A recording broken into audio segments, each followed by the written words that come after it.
Doctor Sujith Vijayan Pillai. Sir, പല സംസ്ഥാനങ്ങളോടും വളരെ വിവേചനപൂർവമായിട്ടുള്ള ഒരു നടപടികളാണ് കേന്ദ്രം എടുക്കുന്നത്.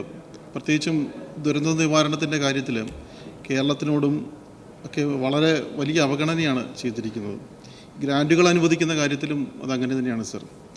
ഇപ്പം മറ്റ് പല സംസ്ഥാനങ്ങളും, ഉദാഹരണത്തിന് ആരോഗ്യ മേഖലയിലാണെങ്കിൽ ഇപ്പം നഴ്സിംഗ് കോളേജുകൾ താലൂക്ക് അടിസ്ഥാനത്തിൽ താലൂക്ക് ആശുപത്രികൾ തുടങ്ങുന്നതിനാണെങ്കിൽ പശ്ചാത്തല സൗകര്യം ഒരുക്കുന്നതിന് കേന്ദ്ര സർക്കാർ അഡ്വാൻസായിട്ട് തുക നൽകുന്നതായിട്ട് കണ്ടു.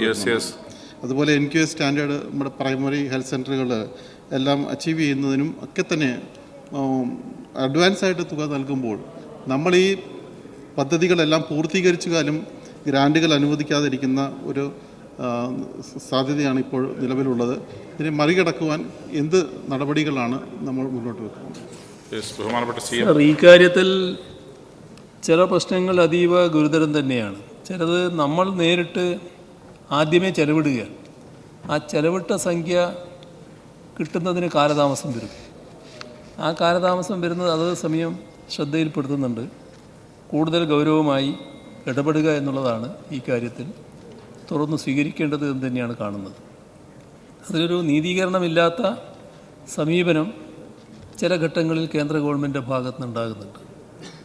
ഇപ്പോൾ നമ്മുടെ സംസ്ഥാനത്തിൻ്റെ കടമെടുപ്പ്, അതിൻ്റെ വായ്പാ പരിധിയൊക്കെ നിശ്ചയിക്കുമ്പോൾ, കടമെടുക്കാനുള്ള പരിധി നിശ്ചയിക്കുമ്പോൾ നേരത്തെ ഉള്ള ചില കണക്കുകൾ പറഞ്ഞുകൊണ്ട് അത് ബാധകമാക്കി പരിധി കുറക്കുന്ന അവസ്ഥ വരെ സ്വീകരിച്ചിട്ടുണ്ട്.